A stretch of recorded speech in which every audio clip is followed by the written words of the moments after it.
Bonjour, bienvenue à ce 7e jour de lecture de la Bible. La Bible, c'est un petit peu comme le café pour moi le matin. J'en ai besoin. C'est la première chose que je fais. Pour faire mon café, c'est tellement important.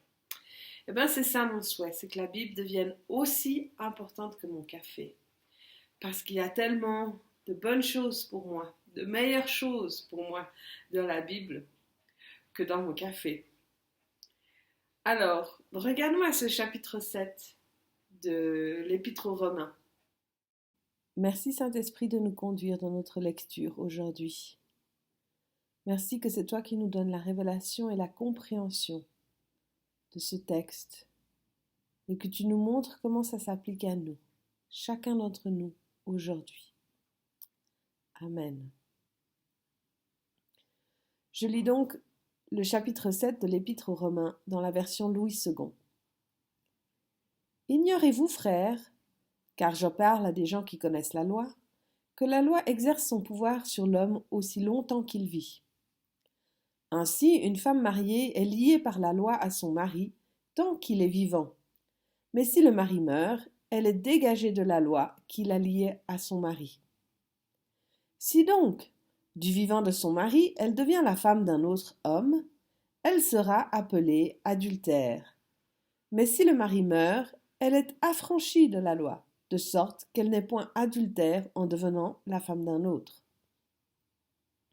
De même, mes frères, vous aussi vous avez été, par le corps de Christ, mis à mort en ce qui concerne la loi, pour que vous apparteniez à un autre, à celui qui est ressuscité des morts, afin que nous portions des fruits pour Dieu. Car lorsque nous étions dans la chair, les passions des péchés provoqués par la loi agissaient dans nos membres, de sorte que nous portions des fruits pour la mort.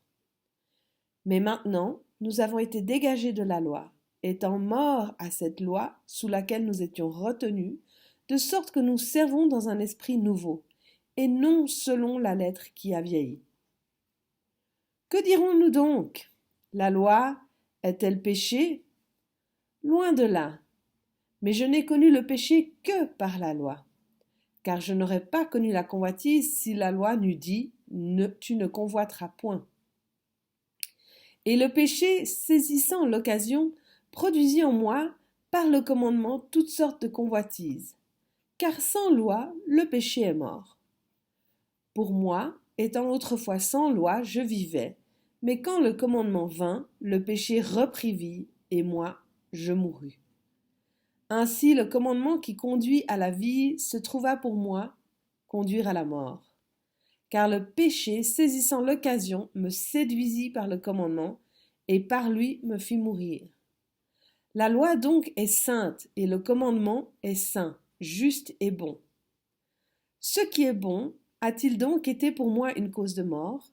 Loin de là, mais c'est le péché, afin qu'il se manifestât comme péché, en me donnant la mort par ce qui est bon, et que par le commandement, il devint condamnable au plus haut point.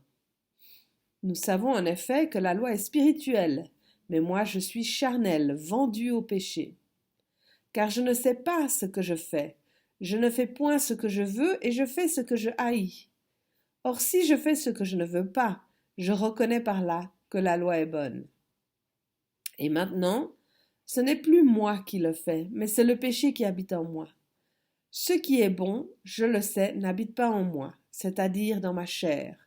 J'ai la volonté, mais non le pouvoir de faire le bien. Car je ne fais pas le bien que je veux, et je fais le mal que je ne veux pas. Et si je fais ce que je ne veux pas, ce n'est plus moi qui le fais, c'est le péché qui habite en moi. Je trouve donc en moi cette loi. Quand je veux faire le bien, le mal est attaché à moi. Car je prends plaisir à la loi de Dieu, selon l'homme intérieur. Mais je vois dans mes membres une autre loi qui lutte contre la loi de mon entendement et qui me rend captif de la loi du péché qui est dans mes membres. Misérable que je suis, qui me délivrera du corps de cette mort? Grâce soit donc rendue à Dieu par Jésus-Christ notre Seigneur. Ainsi donc moi-même, je suis par l'entendement esclave de la loi de Dieu, et je suis par la chair esclave de la loi du péché. S'il n'y avait pas de loi, on ne saurait même pas ce qui est le bien, ce qui est le mal. On ne se rendrait même pas compte qu'on est en train de pécher. Mais est-ce que la loi est le péché? Non, la loi n'est pas le péché. La loi, elle est là pour mettre en lumière le péché, pour nous montrer le bien et le mal. Quand on a donné sa vie à Jésus, quand on s'est fait baptiser dans sa mort et sa résurrection, on est une nouvelle personne. On dit qu'on est né de nouveau. Et donc, on reçoit de Jésus cette force, son Saint-Esprit, pour nous aider à ne pas être dans le péché. Et ça nous donne le désir de suivre ses commandements, de suivre la loi. Et pourtant, ce n'est pas par nos propres efforts. Il est même dit là, dans le verset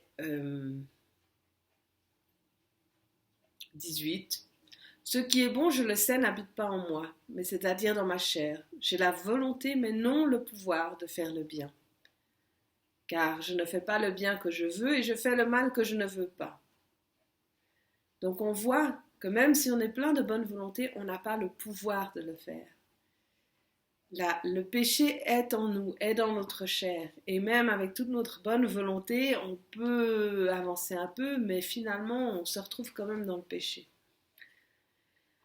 Et donc, c'est humblement qu'il nous faut reconnaître ça, que nous sommes charnels, que nous avons le péché dans notre chair, que malgré toute notre bonne volonté, on n'y arrive pas. Et qu'on a besoin chaque jour de ce sacrifice de Jésus, qu'on a besoin du Saint-Esprit qui œuvre en nous, qui nous transforme, qui œuvre sur notre conscience, qui œuvre sur notre volonté et qui, lui, nous aide à combattre le péché dans nos vies. Parce que c'est Jésus qui l'a combattu pour nous. Donc, je vous laisse méditer sur ces paroles. C'est profond, même moi, je n'ai pas tout compris. Mais je pense qu'il y a des clés vraiment pour notre vie et comment vivre pleinement ce que Dieu a fait pour nous. Et donc, oui, je vous invite à méditer ça. Vous pouvez laisser vos commentaires. Et que le Seigneur Jésus vous bénisse aujourd'hui. Et on se retrouve demain.